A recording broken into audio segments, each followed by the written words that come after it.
السلام علیکم عزیز بچوں. آج جماعت ہشتم میں ہم گزشتہ جو مطالعہ کیا تھا اس عنوان کو ہم آگے رکھتے ہیں. اسی لیسن کو ہم جاری رکھتے ہیں. سبق کا عنوان تھا جابر ابن حیان.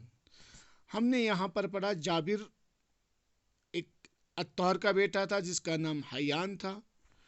ہاں، جیسے ہی جابر کے باپ کو کہ گھر یا جابر حیان کے ہاں ایک بیٹا ہوا تو اسے روزی روٹی کی فکر ہوئی. اس نے چھوٹے بڑے جرائم میں ملوث ہونا شروع ہوا. آخر کار اس سے کسی جرم میں پکڑا گیا اور اسے پھانسی کی سزا سنائی گئی. اس کے بعد اس کی ماں نے اس کی ساری ذمہ داری سنبھالنے کے بعد جب حالات مشکل ہونے لگے تو جابر کو اس کی ماں نے کوفے سے باہر ایک گاؤں میں بھیج دیا. جب کوفے سے واپس آیا اور اس کے بعد مروجہ تعلیم جو تھی اس کے لیے اس نے داخلہ لیا. اس کے بعد اس کے اندر سونا بنانے کی ایک شوق پیدا ہوا. آہستہ آہستہ اس نے کیمیاگری کے تجربے کرنے شروع کیے. ہاں، جب اس نے تجربے کیے اس میں مہارت حاصل ہوتی گئی. وقت گزرنے کے ساتھ ساتھ تو بغداد کے خلیفہ کو جب اس بات کا علم ہوا کہ جابر نام کا ایک ایسا شخص ہے جو اس طرح کے کیمیاگری میں تجربے کرتے ہیں تو اس نے اس کو دعوت دی، بلایا بغداد میں اور اسے انعام و اکرام سے نوازا. اس کے بعد ہم نے یہ بھی اس حصے میں یہ بھی پڑھا تھا، اس آخری حصے میں یہاں تک جو اپنے مطالعہ کیا تھا پڑھا تھا کہ پہلا سائنسدان ہے دنیا کا جس نے علم کیمیا جس کو کیمسٹری کہتے ہیں اس کے اصول اور قواعد مرتب کیے تھے. آج ہم یہاں سے پڑھتے ہیں. یہ پیراگراف آخری پیراگراف ہے پیج نمبر 49 میں سے. پیج نمبر 49 کا آخری حصہ ہے تو دیکھ لیجئے گا. یہ جابر ہی تھا جس نے سب سے پہلے ہمیں بتایا کہ ٹھوس چیزوں کو بخارات میں کیسے تبدیل کیا جا سکتا ہے. ٹھوس جس کو آپ لوگ سائنس میں سولڈ کو بخارات گیسز کو کہتے ہیں. یہ پہلا سائنسدان ہے، پہلا شخص ہے جس نے ہمیں بتایا دنیا کو کہ ٹھوس چیزوں کو بخارات میں کیسے تبدیل کیا جاتا ہے. اس نے ٹھوس چیزوں سے ہلکی لطیف چیزیں حاصل کر کے انہیں دواؤں میں ملایا.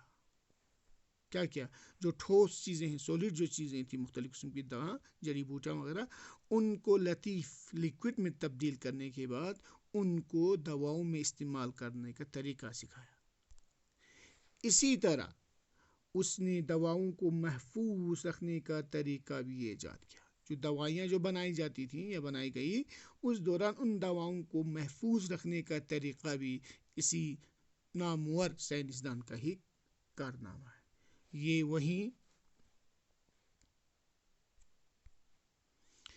وہی طریقہ ہے جس سے ہم آج کل سبلیمیشن کے نام سے جانتے ہیں. وہ طریقہ جس سے آج بھی دوائیوں کو محفوظ رکھا جاتا ہے، جس کو آج کے دور میں سبلیمیشن کہا جاتا ہے، اس طریقے کو اس نامور سائنسدان نے ایجاد کیا. جابر یہی نہیں رکا. جابر نے اسی پر اتفاق نہیں کیا. دوائیاں محفوظ رکھنے کا طریقہ ایجاد کر کے آرام سے نہیں بیٹھا. اس نے کیا کیا؟ اس نے آکسیڈیشن کا طریقہ بھی ایجاد کیا. اس کے بعد لوہے پر تجربات کی اور ہمیں بتایا کہ لوہے کو کس طرح صاف کیا کر کے فولاد میں تبدیل کیا جاتا ہے. اس نے ہمیں یہ بھی بتایا دنیا والوں کو کہ کیسے لوہے کو صاف کر کے ایک فولاد بنایا جا سکتا ہے. جابر نے ہمیں دکھایا، اس کے علاوہ یہاں پر دیکھو، جابر نے ہمیں دکھایا کہ لوہے کو کیسے زنگ سے بچایا جا سکتا ہے.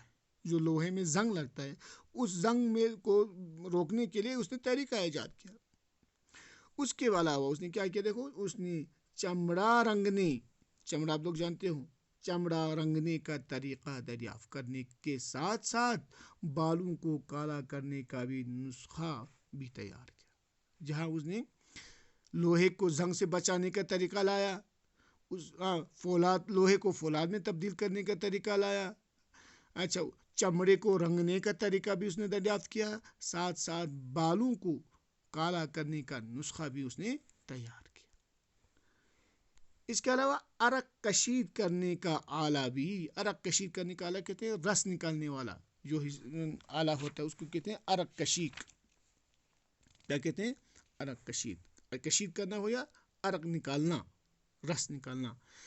عرق کشید کا آلہ بھی اسی ذہین کیمیا گر کی ایجاد ہے.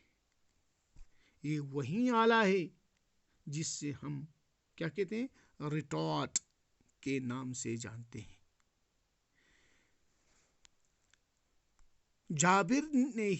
جابر ہی نے معدنی تیزاب ایجاد کیا. تیزاب ایک نہایت ہی کارآمد کیمیا ہے. قلمی شورے کا تیزاب جس کو نائٹرک ایسڈ کہتے ہیں نائٹرک ایسڈ ایجاد کرنے کا سہارا بھی اسی کے سر رہا ہے. تو آج ہم یہاں تک اس کا مطالعہ کرتے ہیں.